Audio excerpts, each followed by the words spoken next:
మనలోని బలహీనతే, మనలోని పాపమే మనచే తప్పు చేయిస్తుంది. మనలను దారి మళ్లించేస్తుంది. అర్థమవుతుంది కదండీ! మనలోని దురాశే, మనలోని పాపమే మనలను దారి మళ్లించేస్తుంది. మనచే పాపం చేయిస్తుంది. శరీరం అంత ప్రమాదకరమైంది. శరీరం మనిషితో వ్యభిచారం చేస్తుంది. శరీరం మనిషిచే జారత్వాన్ని చేయిస్తుంది. శరీరము దేవుణ్ణి విడిచిపెట్టి విగ్రహాల వైపు వెళ్ళిపోయేటట్టుగా చేస్తుంది. శరీరం మానవుల్లో కక్షలు, క్రోధములు, భేదములు వీటన్నిటిని పుట్టించేస్తుంది. అంత ప్రమాదకరమైందిది. ఈ శరీర కార్యాల గురించి బైబిల్ గ్రంథం వివరించినట్టుగా ప్రపంచంలో మరే గ్రంథం కూడా వివరించలేదు. అందులోకి పండితుడు, మహాజ్ఞాని, అనుభవ జ్ఞానం కలిగినటువంటి పౌలు గారి చేత పరిశుద్ధాత్మ గారు శరీర కార్యాలకు సంబంధించిన మొత్తం సీక్రెట్లను బయటపెట్టించేశారండి. గలతీయులకు రాసిన పత్రికలో మనం రాత్రి ఒకదానిని పరిశీలించాం. మరలా అక్కడికి వెడదాం మనం. గలతీయులకు రాసిన పత్రిక 5వ అధ్యాయం. గలతీయులకు రాసిన పత్రిక 5వ అధ్యాయము 19. శరీర కార్యములు స్పష్టముగా కనపడుతూ ఉంటాయి. అనగా శరీరం చేసే పనులు. శరీరం చేయడం అంటే ఏది చేసినా శరీరమే చేస్తుంది కదా! మరి ప్రత్యేకంగా శరీర కార్యం అంటే ఏమిటి అని అనుకోవచ్చు. ఆత్మ చెప్పిన దానికి వ్యతిరేకంగా ప్రవర్తించేదే శరీర కార్యం అవుతుంది. ఆత్మ చెప్పినట్టుగా శరీరం చేస్తే అది ఆత్మ ఫలమవుతుంది. ఆత్మను అనుసరించి ఒక మనిషి ప్రవర్తిస్తే అది ఆత్మ ఫలమవుతుంది. ఆత్మ సూచించినట్టుగా, ఆత్మ చెప్పినట్టుగా కాక ఒక మనిషి తనకు నచ్చినట్టుగా తాను చేసుకుంటూ వెళితే అది శరీర కార్యం అవుతుంది. ఇందుకేమంటున్నాడంటే శరీర కార్యములు స్పష్టమై ఉన్నవి. అవేమిటంటే జారత్వము, అపవిత్రత, కాముకత్వము, విగ్రహారాధన, అభిచారము, ద్వేషము, కలహము, మత్సరములు, క్రోధములు, కక్షలు, భేదములు.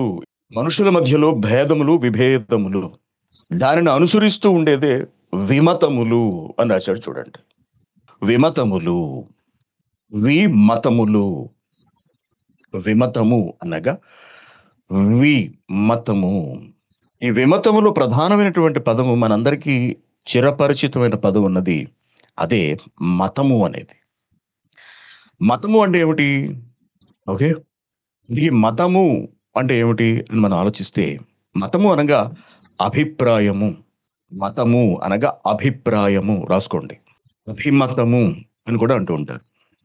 అభిమతము అనగా ఒక వ్యక్తి తనకు నచ్చినట్టుగా వ్యవహరించటము అని మనం చెప్పవచ్చు. ఒక విషయాన్ని నమ్మి దాని కొరకు పనిచేయటం అని మనం భావించవచ్చు. ఒక దానిని నమ్మి, లేకపోతే ఒక ఆలోచనను ఏర్పరుచుకొని ఆ ఆలోచనను అమలు చేయటానికి ప్రయత్నించడము. ఒక దానిపై ఒక అభిప్రాయాన్ని కలిగి ఉండటము. దీనినే మతము అంటారు. ఉపాయము అని కూడా అంటారు. మతమును ఉపాయము అని కూడా పిలుస్తారు. అలాగే మతము అనగా విధము. ఈ విధంగా, ఆ విధంగా. వాళ్ళు ఆ విధంగా ఉంటారు, వీళ్ళు ఈ విధంగా ఉంటారు. వాళ్ళు ఆ విధంగా ఆలోచిస్తుంటారు. వాళ్ళ ఆలోచన విధానం ఇలా ఉంటుంది, వీళ్ళ ఆలోచన విధం ఇలా ఉంటుంది అని మనం మాట్లాడుకుంటూ ఉంటాం చూసారు. అదనమాట. అందుకే మతము అనగా విధము అనే అభిప్రాయం కూడా వస్తుంది. ఇంగ్లీష్లో కూడా చాలా నిర్వచనాలు ఉన్నాయి. మనకు అర్థం కావాలి అంటే సెక్ట్ అని రాసుకోవచ్చు. SECT, sect. ఈ సెక్ట్, ఆ సెక్ట్ అంటుంటారు చూసారు. ఇస్లాంలో కొన్ని సెక్టులు ఉంటాయండి. సెక్ట్.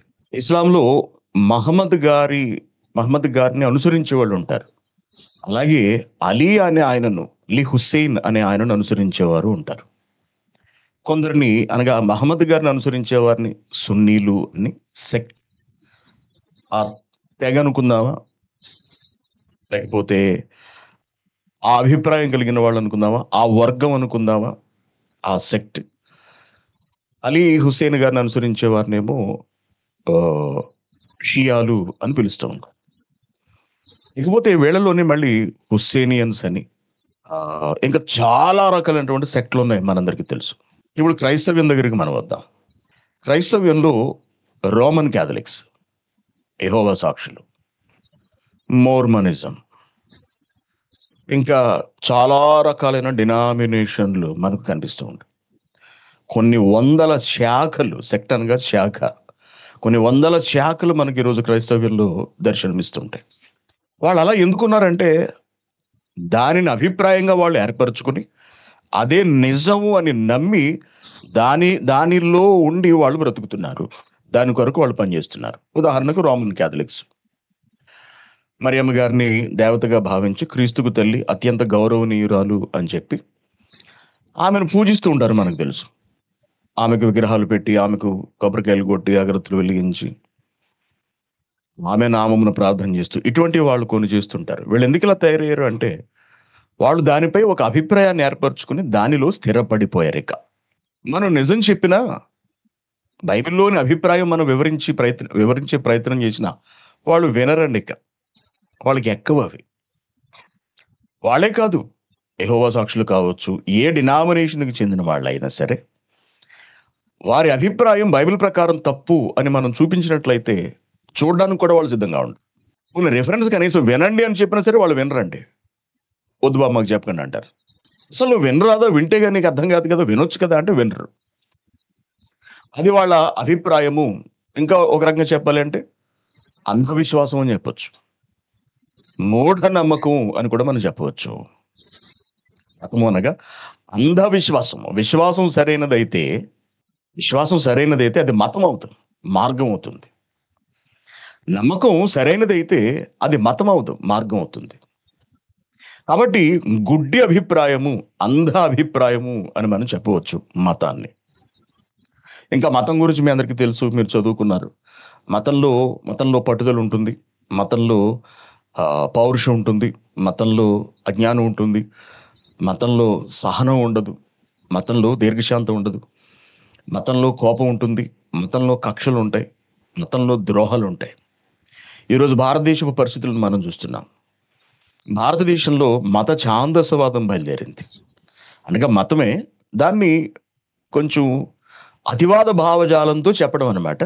అనగా కేవలం ఎదుటివారిది తప్పని మాత్రమే చెప్పడం, తమ మతంలో ఉన్న గొప్పతనాన్ని పట్టించుకోకపోవటం, గమనించుకోకపోవటం.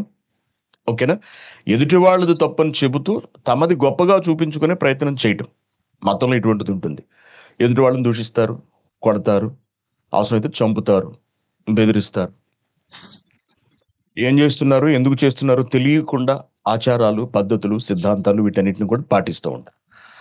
అలా మొక్కుబొడిగా, ఆచారంగా రోజుల ప్రకారం చేసుకెళ్ళిపోయేదే మతం అంటే. ఆమె మతం జోలికి ఎవడన్నా వచ్చాడు అనుకోండి, ఊరుకోరు, కొడతారు, చంపుతారు అవసరమైతే. అలా చంపడం మతాభిమానం అనుకుంటారు. ఆ మతాన్ని సంరక్షించడం అని కూడా వాళ్ళు భావిస్తూ ఉంటారు. అర్థమవుతుంది కదా? కాబట్టి మతంలో పరిస్థితులు ఇలా ఉంటాయి. Okay, very good. ఇప్పుడు మన పాఠంలోకి వద్దాం.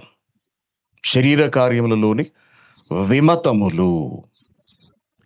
విమతము అంటే అర్థం ఏమిటి? మతము అనగా అభిప్రాయము. ఓకే, విమతము అనగా అభిప్రాయ భేదము అంటాడు. విమతములు అనగా అభిప్రాయ భేదములు కల్పించుట.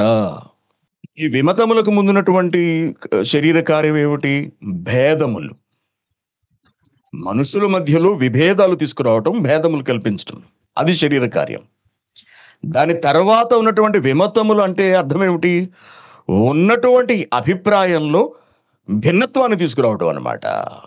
స్థిరపడినటువంటి ఒక అభిప్రాయంలో భిన్నత్వాన్ని, చీలికలను తీసుకొచ్చి దాని ఆధారంగా మనుషులను విభజించటము, విభిన్న ఆలోచనలోనికి, విభిన్న అభిప్రాయాల్లోనికి తీసుకువెళ్ళటమే విమతములు అనే మాటకున్నటువంటి అర్థం అన్నమాట.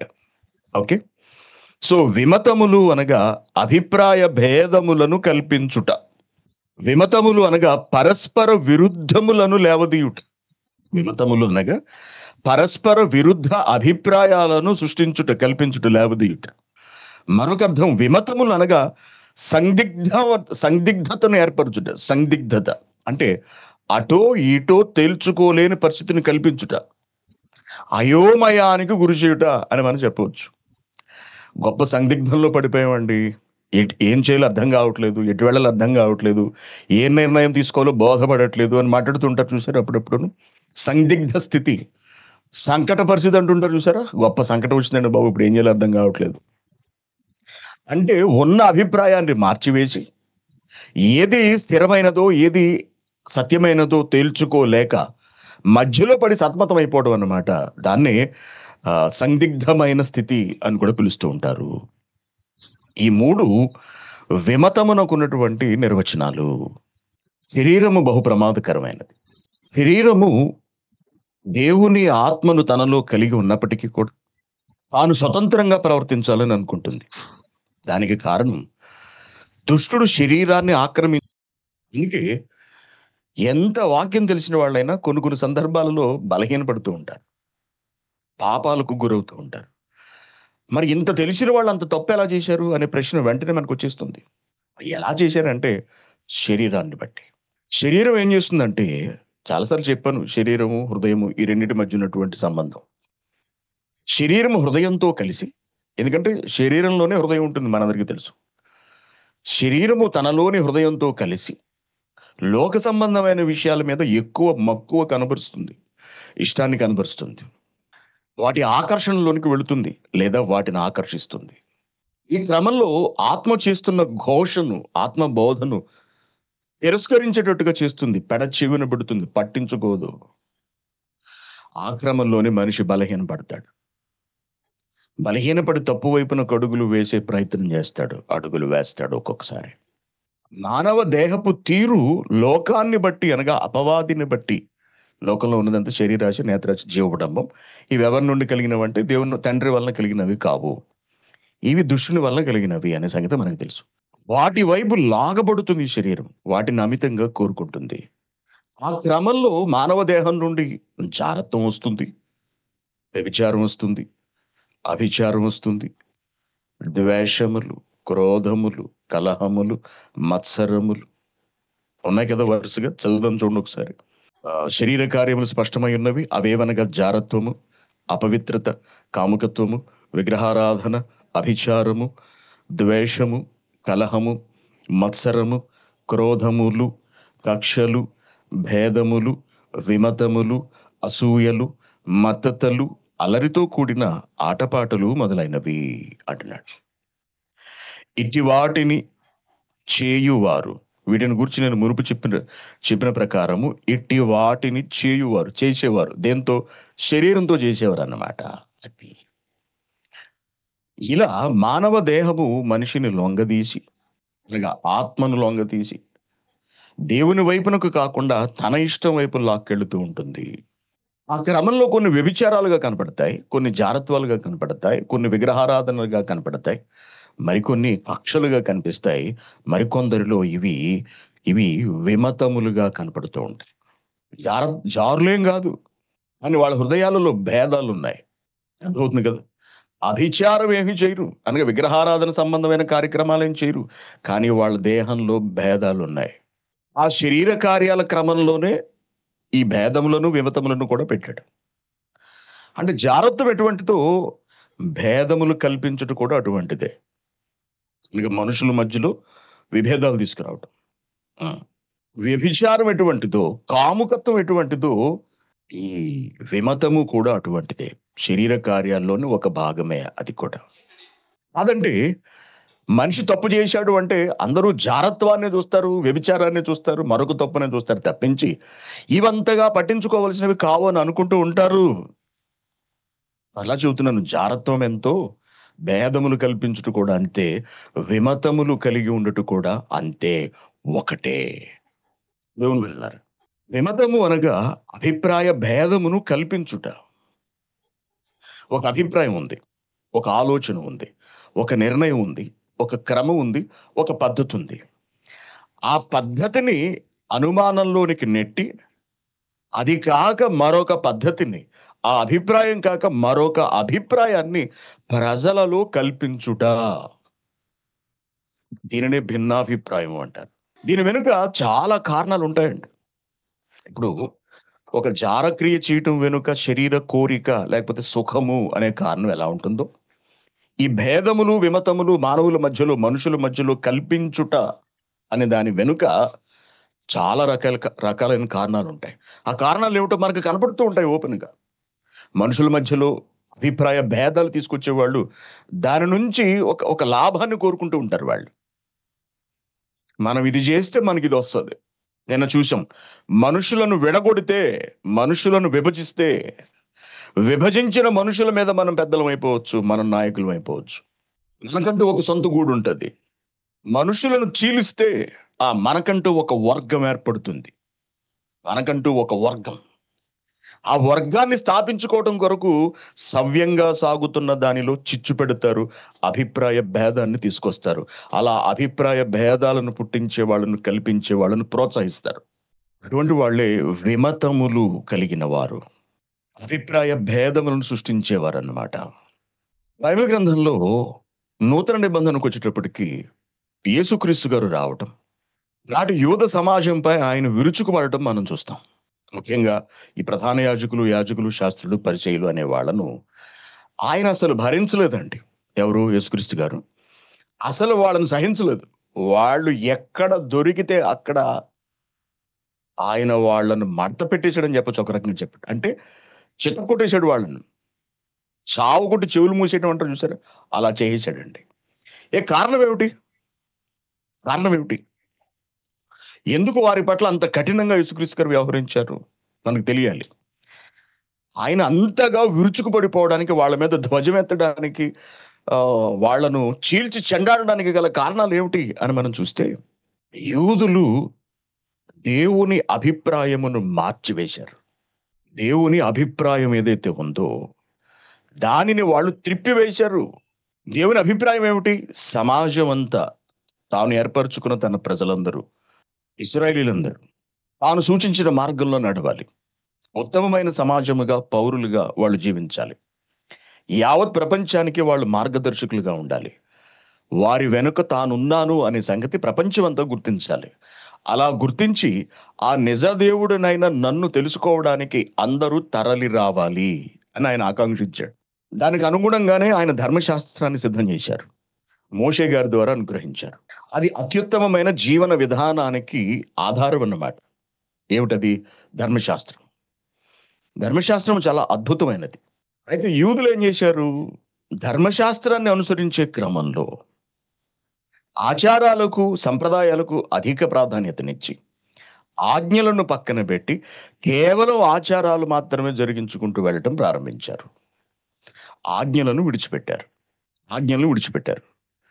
కొంతకాలానికి ఆజ్ఞలు పూర్తిగా మరుగున పడిపోయాయి. ఆచారాలు మాత్రం ముందుకొచ్చేసుకొచ్చున్నాయి.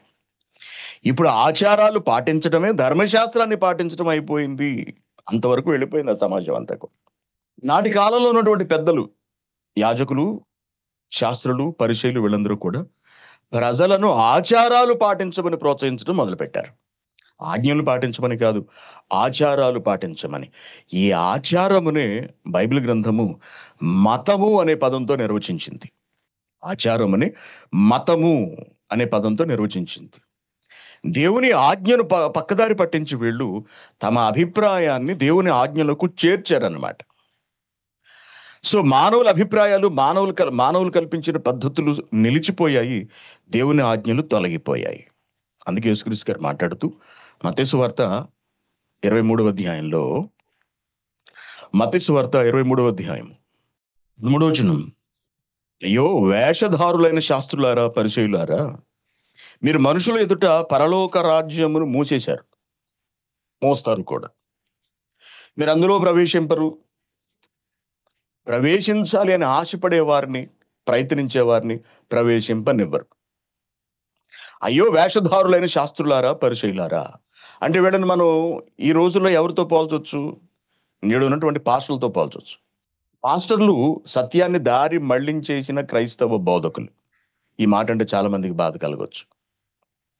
సమాజంలోనే 99% మంది బోధకులు ఎలా ఉన్నారంటేనండి, నేటి రోజుల్లో దేవుని ఆజ్ఞలు చెప్పరు, దేవుని మనసు చెప్పరు, దేవుని కొరకు ఎలా బ్రతకాలో చెప్పరు. మరి ఏం చెప్తారు? ఆచారాలు ఎలా పాటించాలో చెప్తారు. ఫంక్షన్లు ఎలా చేయాలో ఆలోచిస్తారు. ఒక ఫంక్షన్ ఎలా సక్సెస్ చేయాలో ఆలోచిస్తారంట బాగా. ఇది తప్పించి ప్రజలు దేవుని దగ్గరకు ఎలా చేర్చాలి అన్నది మాత్రం ఆలోచించరు. వాళ్ళకి ఏం వాక్యం చెప్పాలి అన్న దాని గురించి పట్టించుకోరు. మనుషులకు దేవుని వాక్యాన్ని ఎలా చెప్పాలి, వారిని ఎలా సంస్కరించాలి, వారిని ఎలా దేవుని వాక్కులలో నడిపించాలి అన్న దాని గురించి ఆలోచించరు. కాబట్టి నాటి శాస్త్రులు, పరిసయ్యులు, ప్రధాన యాజకులు వీళ్ళందరినీ యేసుక్రీస్తు గారు తిట్టారు చూసారా? వాళ్ళను ఈ రోజుల్లో ఉన్న చాలా మంది పాస్టర్లతో నిరభ్యంతరంగా, నిర్మోహమాటంగా పోల్చొచ్చండి. ఏమీ తప్పులేదు. వాళ్ళు ఎటువంటి వాళ్ళట? ఇంకా చెప్తున్నాడు చూడండి 15 వచనం. అయ్యో వేషధారులైన శాస్త్రులారా, పరిసయ్యులారా. వేషం వేసుకుంటారు. ఏ వేషము? భక్తుల వేషం, బోధకుల వేషం. శాస్త్రులారా, పరిసయ్యులారా, మీరు మీ మతములో ఒకరిని కలుపుకొనుటకు మీరు సముద్రమును భూమిని చుట్టి వస్తారు ఏకంగా అన్నారు. ఒకడిని తమ మతంలో కలుపుకోవడానికి వీళ్ళు ఏం చేస్తారట? చాలా కష్టపడతారట. సముద్రమును భూమిని చుట్టి రావటం అంటే చిన్న విషయమా చెప్పండి? ఒకని మీ మతములో కలుపుకొనుటకు. అది వాళ్ళ మతమా? అవును. దేవుడిచ్చిన ధర్మశాస్త్రమును వాళ్ళు మార్చివేసి, దేవుని ఆజ్ఞలను పక్కకు పెట్టించి, వాళ్ళు కల్పించిన పద్ధతులను మనుషులచే పాటింప చేయటం మొదలుపెట్టారు కాబట్టి, అది వారి మతము అనగా అది వారి అభిప్రాయంగా మారిపోయి స్థిరపడిపోయింది. అదే చెలామణి అవుతూ దేవుని ఆజ్ఞలు మరుగైపోయిన కాలంలో యేసుక్రీస్తు గారు వచ్చి, ఒక్కొక్కడి తోలు తీసేయటం మొదలుపెట్టారండి. ఆయన నోట్లోంచి వచ్చినటువంటి అతి కఠినమైన, పరుషమైన పదాలే అదిగో అక్కడ రాయబడి ఉన్నాయి. ఏమిటా పరుషమైన పదము? అయ్యో వేషధారులైన శాస్త్రులారా, పరిచయులారా. వేషధారులు అంటే ఎవరండి? ఆ వేషధారులు అంటే ఎవరు? నటించేవాళ్ళు అనమాట. వేషం దేనికి వేస్తారు? నటించడానికి వేస్తారు. నటిస్తున్నారు అనమాట వీళ్ళు మనుషుల ముందు. ఒకని మీ మతములో అన్నది చూడండి. మతము అనగా మానవ కల్పిత అభిప్రాయము. మతము అనగా మానవ కల్పిత అభిప్రాయము. అలాగే ఆచార సంబంధ అభిప్రాయము అనగా విధము. ఓకే. మానవ కల్పిత పద్ధతులే మతములు. రాసుకోండి. మానవ కల్పిత పద్ధతులే మతములు. ఓకే. ఇప్పుడు నాటి ఈ బోధకులందరూ కూడా మతాన్ని సృష్టించారు, ఆజ్ఞను మరుగు చేశారు, మతంలోకి అందరినీ నడిపిస్తున్నారు. అనగా దేవుని అభిప్రాయము, దేవుని ఆలోచన, దేవుని సంకల్పము, దేవుని నిర్ణయము, దేవుని ఉద్దేశము, దీనిని అంతటిని వీళ్ళు మార్చేశారు.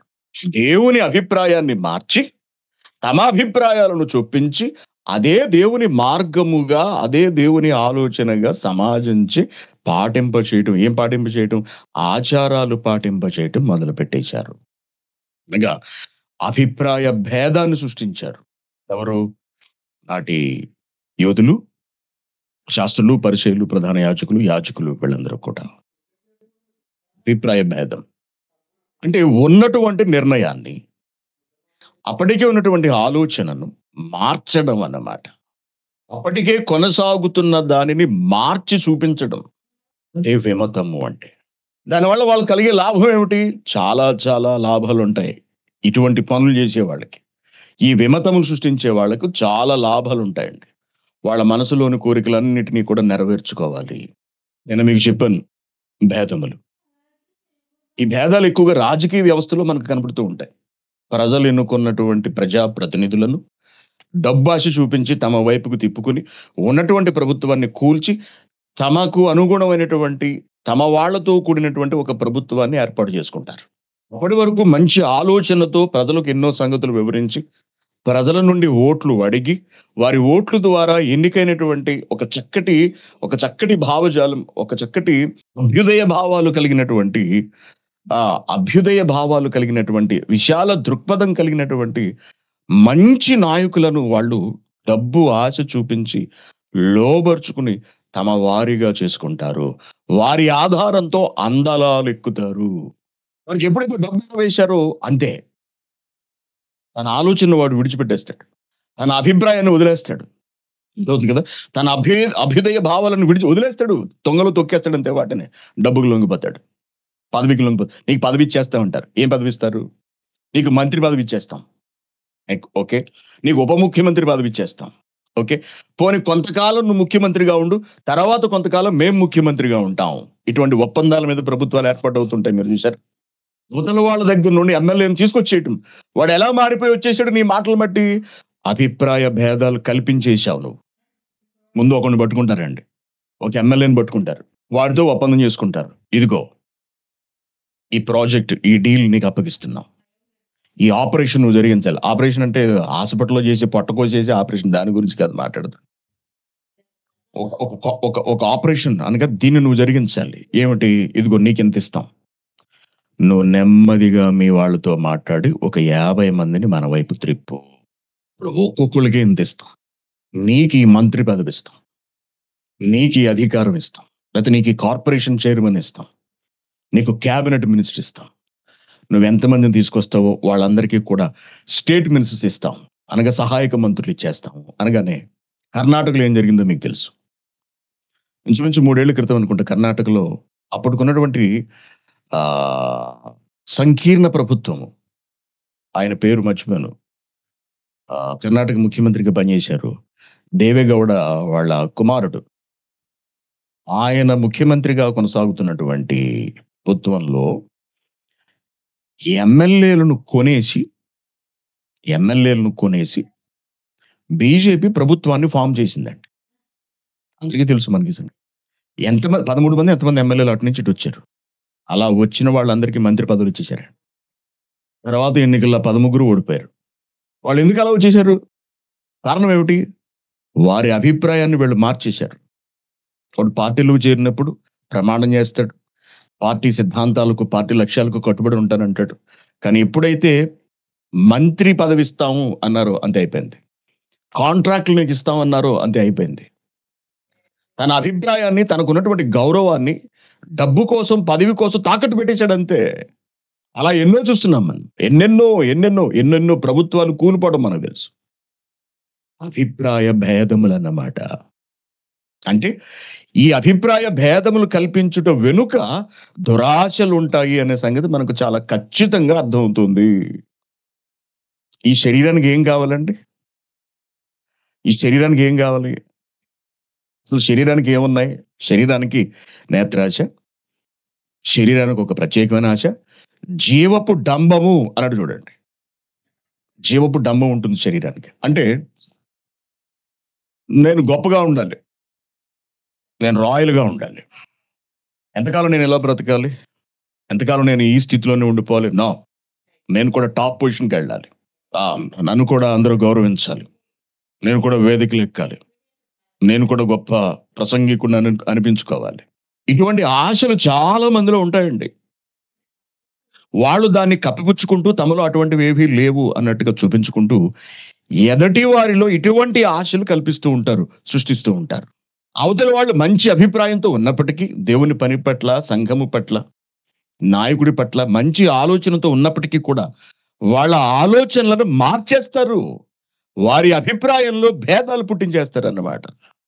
అవే అభిప్రాయ భేదములు, విమతములు. అభిప్రాయ భేదాలతో మనుషులలో చీలికలు తీసుకొచ్చేస్తారు.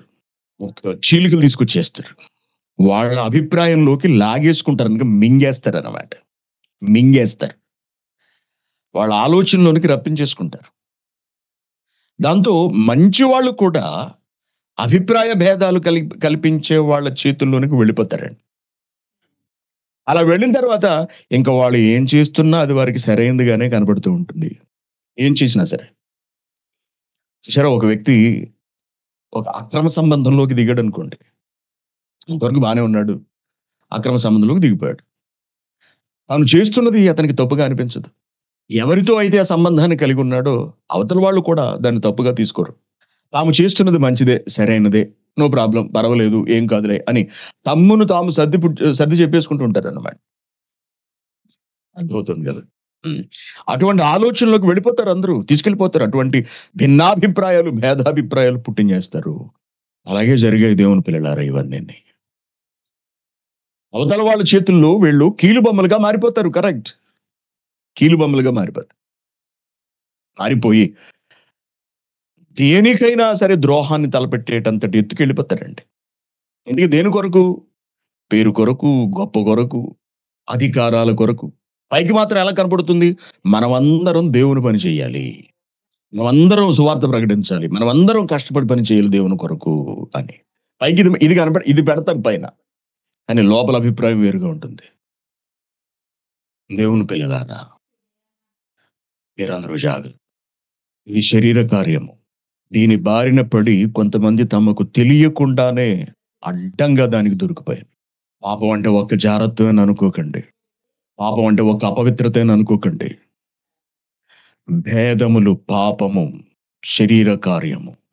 విమతములు పాపము, శరీర కార్యము. పౌలు ధర్మశాస్త్రాన్ని అనుసరించేవాడు చాలా బలంగా మనందరికీ తెలుసు.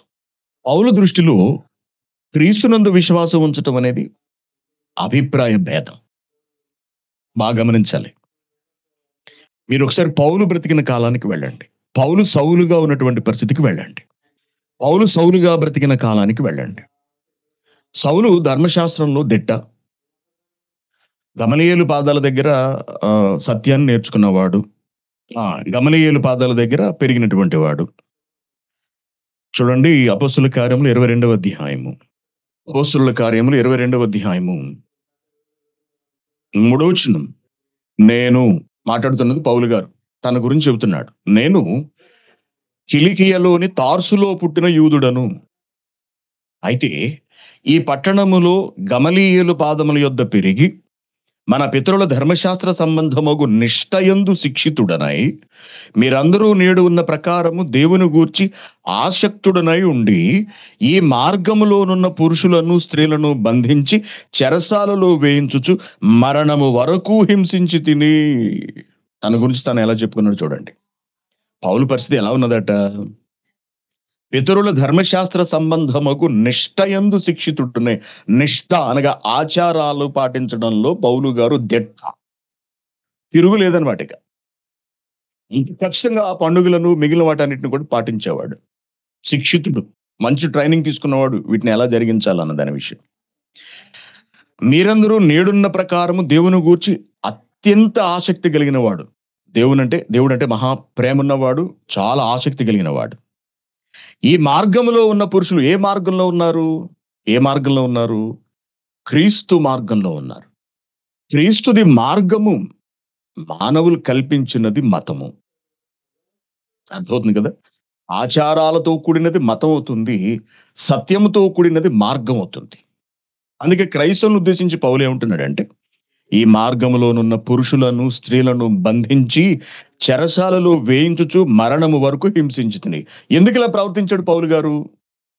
ఎందుకు క్రైస్తవులను చంపాడు పౌలు గారు?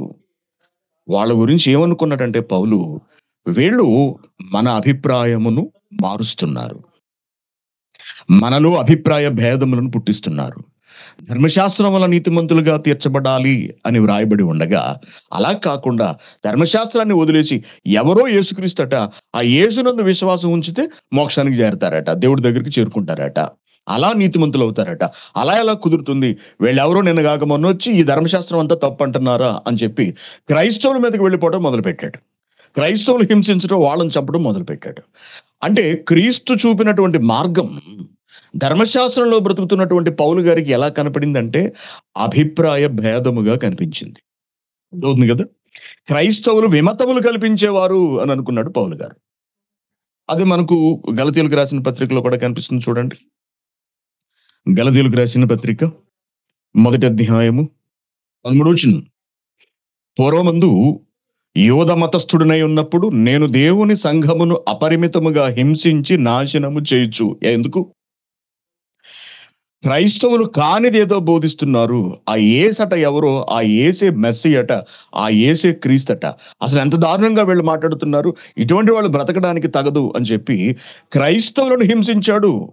ఎందుకంటే వాళ్ళ అభిప్రాయ భేదాలు పుట్టిస్తున్నారు, ధర్మశాస్త్రానికి వ్యతిరేకంగా మాట్లాడుతున్నారు అనే భావనలోనికి వెళ్ళాడు పౌలు. నేను దేవుని సంఘమును అపరిమితముగా హింసించి నాశనము చేయుచు నా పితరుల పారంపర్యాచారమందు విశేష ఆసక్తి గలవాడనై నా స్వజాతీయులలో నా సమాన వయస్కులైన అనేకుల కంటే యూదుల మతములో అన్నాడు. చూడండి, యూదులు ఏమిటట? ధర్మశాస్త్రం కాస్త ఎలా మారిపోయిందంటే యూదుల మతంగా మారిపోయింది. యూదుల మతంలో ఆధిక్యత నొందితనని నా నడవడిని గురించి మీరు వింటిరి, మీకు తెలిసిన ఎలా బ్రతికాను అని చెప్తున్నాడు. అంటే పౌలు దృక్కోణంలో, పౌలు ఆలోచనల్లో క్రైస్తవులది అభిప్రాయ భేదం అన్నట్టుగా ఉండేదన్నమాట. కానీ తర్వాత పౌలు సత్యాన్ని తెలుసుకున్నాడు, నిజాన్ని గ్రహించాడు. క్రైస్తవ్యం అభిప్రాయ భేదము కాదు, అది క్రీస్తుచే స్థాపించబడినటువంటి మార్గము అనే దాన్ని గ్రహించి, ఆ మార్గములోనికి ప్రవేశించి, ఉన్నతంగా సువార్తను ప్రకటించడం మొదలుపెట్టాడు. చూడండి అపోస్తుల కార్యములోనే. అపోస్తులుల కార్యములు 9వ అధ్యాయం. అపోస్తులుల కార్యములు 9వ అధ్యాయము 19. పిమ్మట అతడు దమస్కులోనున్న శిష్యులతో కూడా కొన్ని దినములుండెను. ఎవరు? పౌలు గారు. దమస్కు అంటే ఎక్కడుంది? సిరియాలో ఉంది. సిరియా రాజధాని దమస్కు. వెంటనే దమస్కులోని సమాజ మందిరములలో యేసే దేవుని కుమారుడని ఆయనను గూర్చి ప్రకటించుచూ వచ్చెను. వినిన వారందరూ విభ్రాంతి నొంది, యెరూషలేములో ఈ నామమును బట్టి ప్రార్థన చేయు వారిని నాశనము చేసిన వాడు ఇతడే కాడా? వారిని బంధించి ప్రధాన యాజకుల యొద్దకు తీసుకుని పోవుటకు ఇక్కడికి కూడా వచ్చి ఉన్నాడని చెప్పుకొనిరి. అప్పట్లో చాలా మందిని చంపేసింది ఇతనే కదా, సౌలని. ఇప్పుడు దమస్కులో ఉన్న వాళ్ళందరినీ కూడా అరెస్ట్ చేసి తీసుకెళ్ళిపోవడానికి, అక్కడ హింసలు పెట్టి చంపడానికి పర్మిషన్స్ తెచ్చుకున్నాడంట కదా, ఇతనే కదా. మరి ఇతనేంటి యేసయ్య క్రీస్తుని ఎలా బోధిస్తున్నాడు ఏమిటి అని చెప్పి వాళ్ళందరూ చాలా కథలుగా చెప్పుకున్నారు. ఒకనాడు అతని కంటికి మత భేదంగా కనిపించింది. తర్వాత అదే పౌలుకు సత్యం అర్థమైన తర్వాత, ప్రభువు కనిపించిన తర్వాత, దర్శనమిచ్చిన తర్వాత అది మార్గమని బోధపడింది. నాటి సమాజం కూడా క్రైస్తవ్యాన్ని మతభేదంగానే చూసిందండి. చూడండి 28వ అధ్యాయానికి వెళదాం. అపోస్తుల కార్యముల్లో, అపోస్తుల కార్యములు 28వ అధ్యాయము. పౌలు మాటల్లోనే విందాం మనం అది. అపోస్తుల కార్యములు 28వ అధ్యాయం 22వ వచనం, 21వ వచనం చూద్దాం. చూడండి. ఎందుకు వారు యోదయ నుండి నిన్ను గూర్చి ఎన్నో వచనం అమ్మా? 21 కదా. యోదయ నుండి నిన్ను గూర్చి పత్రికలు మాకు రాలేదు. ఇక్కడికి వచ్చిన సహోదరులలో ఒక్కడైనను నిన్ను గూర్చి చెడు సంగతి ఏది మాకు తెలియపరచడం లేదు, మరియు ఎవరునూ చెప్పుకొనలేదు.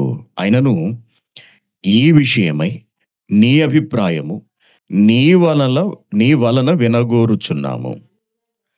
ఈ మత భేదమును గూర్చి అంతటా ఆక్షేపణ చేయుచున్నారు, ఇంత మట్టుకు మాకు తెలియనని వాళ్ళు పౌలుతో అన్నారు. ఇది పౌలు అభిప్రాయంగా నేను అనుకున్నాను కానీ, అంటే పౌలు చెప్పాడు అనుకుంటున్నాను కానీ కాదు, పౌలుతో మాట్లాడిన వాళ్ళు అంటున్నారు. ఒక మత భేదం అనేది వచ్చిందని మాకు అర్థమైంది. మత భేదం అనగా అభిప్రాయ భేదం అన్నమాట. అసలు ఇదేమిటో మాకు అర్థం కావట్లేదు. ఓకేనా? మత భేదం అనేది మాత్రం ఒకటి వచ్చిందనే సంగతి మేము తెలుసుకున్నాము. దీని గురించి నువ్వేమన్నా మాట్లాడితే మాట్లాడని వాళ్ళు పౌలుని అడిగారు. మత భేదం ఉన్నటువంటి ఒక అభిప్రాయము, దేవునిచే ఏర్పరచబడిన ఒక అభిప్రాయం మీద, ఒక క్రమం మీద విభిన్నమైన ఆలోచనలను లేవనెత్తి, అవి మానవ ఆలోచనలుగా కనపడనివ్వక, వాటికి ముందు దేవుని మాటలు పెట్టి, అవి దేవుని తలంపులు, అవి దేవుని అభిప్రాయాలు, ఇలా కూడా చేయొచ్చు అనే ఉద్దేశంతో అనేకులను తమ ఆలోచనలోనికి లాగటమే అభిప్రాయ భేదము. అదే విమతము. అదే మనం చూసింది. అభిప్రాయ భేదాలు కల్పించారు మానవులను, సంఘములో, విశ్వాసులలో, సంఘ సభ్యులలో. ఒక ఆలోచన, ఒక అభిప్రాయం, దాన్ని అమలు చేయడానికి వెనక చాలా రాజకీయాలు, చాలా కుట్రలు. ఇదంతా ఎందుకు చేశారని మనం అడిగామనుకోండి, దేవుడు పని కోసం అంటారు అంతే. సింపుల్గా ఒకటే మాట, దేవుని పని చేయటం కోసం. రాజకీయాలతో, కుట్రలతో కూడా దేవుని పని చేయొచ్చా? వాళ్ళు చేయొచ్చా? మరి సమంజసమేనా? ఈరోజు సమాజం అంతా ఎలాగే తయారైపోయింది. ఎక్కడికక్కడ ఉన్న వాటిని చీల్చేయటం. ఎవరన్నా ఒక సంఘంలో ఎవరన్నా కొద్దిగా వ్యతిరేకంగా ఉన్నారనుకోండి, వాళ్ళను చీల్చేసి, వాళ్ళకు ఒక పదవి ఇచ్చేసి, వాళ్ళను విడగొట్టేసి, వాళ్ళ చేత ప్రత్యేకంగా ఒకటి పెట్టించడం. ఇలా తయారైపోయిందండి చివరికి సమాజం. సంఘము అనే భావన పోయింది, సమాజం అనే భావన పోయింది. నీకు ఫలానా వాడితో పడట్లేదా? లేదా నీకు వాక్యోపదేశకుడితోనే నీకు గొడవలు ఉన్నాయా? అతనికి నీకు పడట్లేదా? ఎందుకు పడట్లేదు? మాకు పాట ఇవ్వలేదు, నేను మెసేజ్ చెప్తున్నట్టు నాకు అవకాశం లేదు, నేను సెమినార్లో మాట్లాడుతుంటే నాకు అవకాశం లేదు, కాబట్టి అసలు ఈ సంఘం ఎలా ఉంటుందో నేను చూస్తాను, నాకు ఇవ్వంది ఎలా నిలబడుతుందో నేను చూస్తాను, నేనే తెచ్చుకుంటాను సెపరేట్గా అని చెప్పి రకరకాల రాజకీయాలు, రకరకాల ఫిర్యాదులు, రకరకాల ప్రయత్నాలు చేసి, ఓకేనా, కొంతమంది జనాల్ని కూడగట్టి తిరుగుబాటు చేయడం. ఆ తిరుగుబాటును ప్రోత్సహించే వాళ్ళు ఉంటారు. మళ్ళీ ఆ తిరుగుబాటును ప్రోత్సహించేవాళ్ళు, తిరుగుబాటును సమ్మతించేవాళ్ళు. ఇదిగో మీరు ఒకటి పెట్టేసుకోండి, తర్వాత ఇంకొకరు తిరుగుబాటు చేస్తారు. మళ్ళీ మీరు కూడా ఇంకోటి పెట్టేసుకోండి. అప్పుడు దానిలోంచి ఇంకొంతమంది బయలుదేరుతారు తిరుగుబాటుదారులు. ఎందుకంటే తిరగబడే స్వభావం ఉన్నవాడు ఎక్కడా కుదురుగా ఉండలేడు. దురాశలు కలిగిన వాళ్ళు ఎక్కడా తిన్నగా ఉండలేరు. దురాశలు వాళ్ళని పొడి చేస్తుంటాయి. అప్పుడు అలా ఇంకోటి పెట్టేసుకోండి. ఆ తర్వాత ఇంకా చీలిపోండి. ఇద్దరుగా, ముగ్గురుగా, నలుగురుగా చీలిపోండి. చీలిపోయి దేవుని పని చేసేయండి అంతే. ప్రతి మందిగా ఉన్న నువ్వు దేవుని పని నిమిత్తము వేరు వేరు ప్రాంతాలకు వెళ్లి సువార్త ప్రకటించాలి. అది క్రమం. అది పద్ధతి. అది బావుందది. దాన్ని తప్పుపట్టరు ఎవరు కూడా. ఆహా! నువ్వు దాన్ని కుట్రపూరితంగా, మోసపూరితంగా చేయటం అనేది వాక్య విరుద్ధము. వాక్య విరుద్ధము. సంఘాన్ని దేవుని పని పేరుతో చీల్చడం వాక్య విరుద్ధము. సంఘం కట్టబడటం. సంఘం అంటేనే కట్టబడటం. సంఘం అంటే చీల్చడం గాదు. కాబట్టి కేవలం క్రైస్ట్ చర్చ్ కువైట్‌లోనే కాదండి ఈ సమస్య. చాలా చోట్లుంది భారతదేశంలో. చాలా చోట్ల. వీటన్నిటికి కారణం ఒకటే విమతములు. అనేక మందిని తమ కొరకు సంపాదించుకోవటం. తమకంటూ ఒక గ్యాంగ్‌ని, ఒక గ్రూప్‌ని సంపాదించుకోవటం. తమకంటూ ఒక వర్గాన్ని ఏర్పాటు చేసుకోవటం. మేము ఫలానా వారము, మేము పౌలు వారము, మేము క్రీస్తు వారము, మేము ఫలానా వాళ్ళము అని ఎలాగైతే బైబిల్‌లో ఉందో, అలాగే మేము ఫలానా ఆయన తాలూకా అని చెప్పుకోవడం అన్నమాట. తమకంటూ ఒక గ్రూప్‌ని ఏర్పాటు చేసుకోవటం. ఒక గ్యాంగ్‌ని. తమకు మద్దతిచ్చేవాళ్ళు. తమ చెప్పు చేతల్లో ఉండేవాళ్ళని కొంతమందిని సృష్టించుకోవడం, క్రియేట్ చేసుకోవటం. కొంతమందిని పట్టుకొని ఉండడం అలాగా. మా వాళ్ళు అని చెప్పుకోవడం. మా వాళ్ళు అని చెప్పుకోవటం. మా వాళ్ళు. వీళ్ళు మా వాళ్ళు. చెప్పుకోవడం. అలా చెప్పుకోవడం కొరకు తమకంటూ ఒక గ్యాంగ్‌ని, ఒక గ్రూప్‌ని తయారు చేసుకోవడం కొరకు ఉన్న సంఘాలను చీల్చేయటం ఎక్కడికక్కడ జరుగుతుంది. ఇండియాలో జరిగింది చాలా చోట్ల. కువైట్‌లో జరిగింది. అక్కడ అదే చేశారు. ఇక్కడ అదే చేశారు. ఇక్కడ అదే చేశారు. ఇండియాలో ఎన్నో చోట్ల చేశారు. ఎక్కడ అడుగు పెడితే అక్కడ అదే చేస్తారు. ఇది సంఘ క్రమము కాదు తెలుసుకోవాలి. ఇది వాక్య వ్యతిరేకము. దేవుడు కట్టిన సంఘాలను అధికారాల కొరకు, గ్రూపుల కొరకు చీల్చడము వాక్య వ్యతిరేకము. వాక్య వ్యతిరేకం దేవుని పిల్లలారా. సంఘము పంపడం వేరు సువార్త పని నిమిత్తము. సంఘము పంపడం వేరు. దేవుని పని చేయండని సంఘం ఏర్పాటు చేయటం వేరు. కుట్రలతో, రాజకీయాలతో దానిని సాధించుకుందాం, దానిని సంపాదించుకోవడం వేరు. వీటన్నిటికి మూలములు విమతములు. ఇవన్నీ శరీర కార్యాలు. ఇవన్నీ దేవుని పనులు. దేవుని కొరకు అనుకుంటున్నారేమో, దేవుని పని చేయడం కొరకు అనుకుంటున్నారేమో. కాదు, ఇది శరీర కార్యము. ఇది పాప కార్యము. ఇది పాప కార్యం. ఇది శరీర కార్యం అని బైబిల్ చాలా స్పష్టంగా తెలియజేస్తోంది. తిరుగుబాట్లు, కుట్రలు, మోసాలు, కుతంత్రాలు, రాజకీయాలు, డబ్బులు మళ్ళీ దీనిలో ఇలా ఉండకండి. అది నేను మీకు చెప్తున్నాను. మిమ్మల్ని కూడా అలా మారుస్తారేమో జాగ్రత్త. మీరు కూడా అలా తయారవుతారేమో జాగ్రత్త. అధికారాల కొరకు ఆశపడకండి. అందలాల కొరకు ఆశపడకండి. కొన్ని ఏళ్ళు నుంచి చెప్తున్నాను నేను. పదవీ కాంక్ష సాతాను లక్షణం.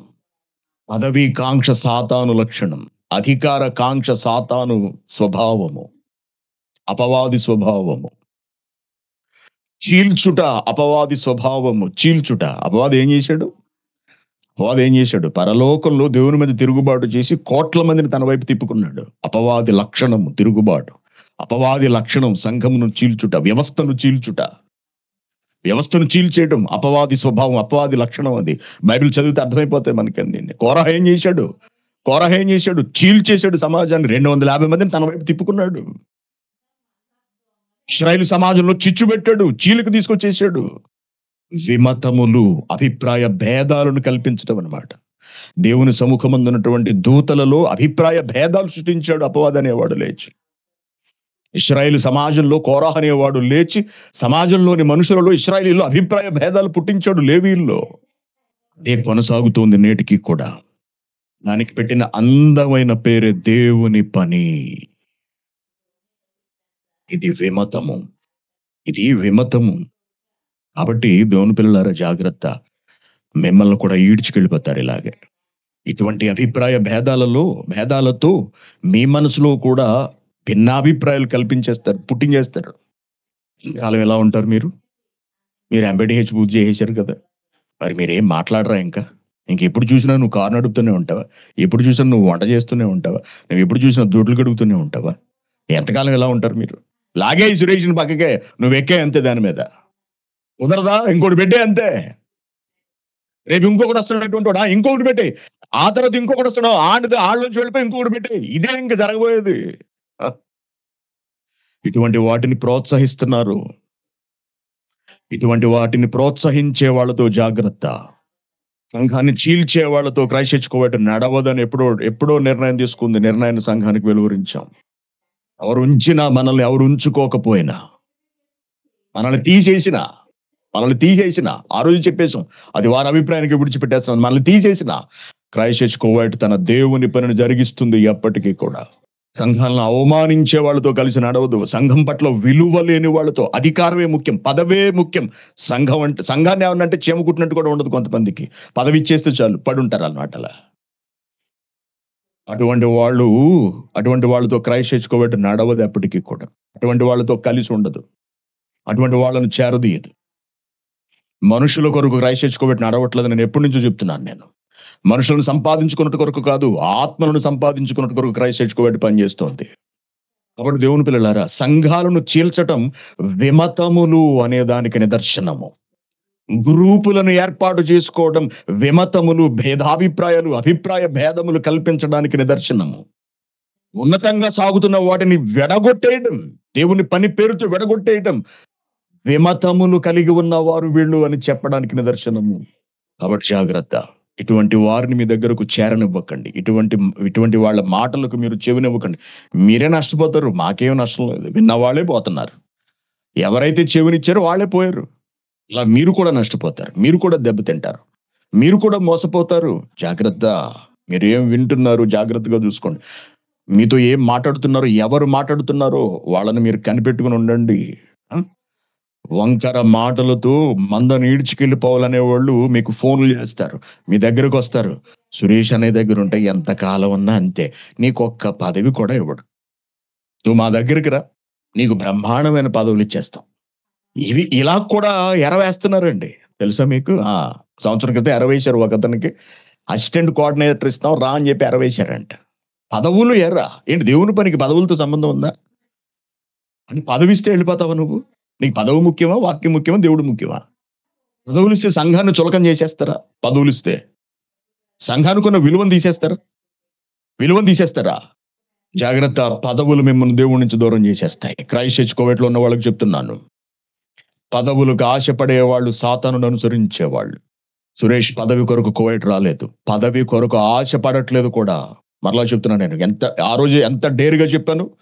మమ్మల్ని తీసేయాలనుకుంటే ఆ నిర్ణయం వాళ్ళకే విడిచిపెట్టేస్తున్నాం. అంటే పదవిని కోరుకునే వాడినైతే నేను ఆ మాట మాట్లాడను. పదవి కాదు మనకు కావాల్సింది, ఆత్మల రక్షణ. అది పదవి ఉంటేనే చేస్తాం అనుకోవడం, పదవి ద్వారా మాత్రమే చేస్తాం అనుకోవడం అది వాక్య వ్యతిరేకము. కాబట్టి దేవుని పిల్లలారా, క్రైస్ట్ చర్చ్ కోవెట్ కుటుంబమా, క్రైస్ట్ చర్చ్ కోవెట్ సంఘమా, మీరందరూ జాగ్రత్తగా ఉండండి. మీలో విమతములు కలిగి ఉండకండి. అభిప్రాయ భేదములు మీలో కల్పించుకోకండి. ఇంతవరకు మీరు ఎటువంటి వాక్యం విన్నారో, ఎంత జ్ఞానాన్ని మీరు వృద్ధి చేసుకున్నారో దాని గురించి ఆలోచించండి. పవిత్రంగా, పరిశుద్ధంగా, దేవునికి అనుకూలంగా ఎలా బ్రతకాలి? అలా బ్రతుకుతూ దేవుడు మనకప్పగించిన బాధ్యతలను మనం ఎలా నిర్వర్తించాలి? మన బ్రతుకు కాలంలో తండ్రి చెంతకు అనగా సంఘము దగ్గరకు మనం ఎంతమందిని చేర్చగలము?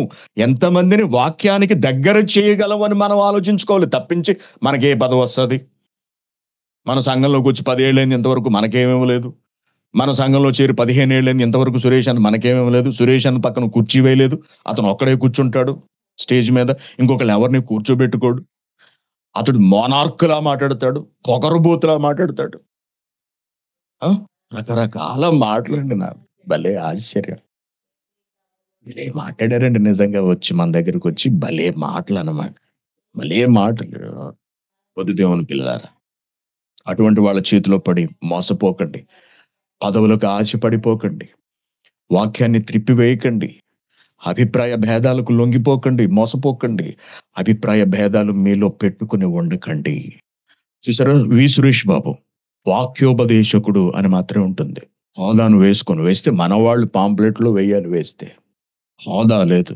ఒక సేవకుడు, ఒక దైవ సేవకుడు సురేష్ అంటే. ఒక దైవ సేవకుడు. సంఘమునకు సేవకుడు. సంఘమును నడిపించేవాడు. సంఘ కాపరి. లేక సంఘ పరిచారకుడు. లేక సంఘ అధ్యక్షుడు. లేక సంఘ పెద్ద. అన్నిటికన్నా ఉత్తమమైనది వాక్యమును ఉపదేశించువాడు. సరిపోతుంది. అదే ఉంటది చూడండి ఎక్కడన్నా. ఏ సెమినార్ పాంప్లెట్‌లో అయినా సరే మీరు చూడండి. ఇవే విమతములండి. వాటి ఫలితాలు ఇలా ఉంటాయన్నమాట. వాటి గురించి బైబిల్ ఇలా చెబుతోంది. కాబట్టి జారత్వం చేసేవాడు, వ్యభిచారం చేసేవాడు, కామకత్వం చేసేవాళ్ళు, అవిచారాలు చేసేవాళ్ళు, ఆ! విగ్రహారాధన చేసేవాళ్ళు, వీళ్ళందరూ ఎంతో ఎటువంటి వాళ్ళు భేదములు కల్పించువారు, భిన్నాభిప్రాయములు పుట్టించేవాళ్ళు కూడా అటువంటి వాళ్ళే. వారి గురించి ఏం చెప్పింది బైబిల్ ఫైనల్‌గా చూద్దాం. గలతీయులకు రాసిన పత్రిక 5వ అధ్యాయంలో ఇటివారు వీటిని గూర్చి నేను మునుపు చెప్పిన ప్రకారము 21 వచనం. 21 వచనం. వీటిని గూర్చి నేను మునుపు చెప్పిన ప్రకారము ఇట్టివాటిని చేయువారు దేవుని రాజ్యమును స్వతంత్రించుకొనరని. నేను కాదు ఈ మాట అంటుంటా. బైబిల్ అంటుంది.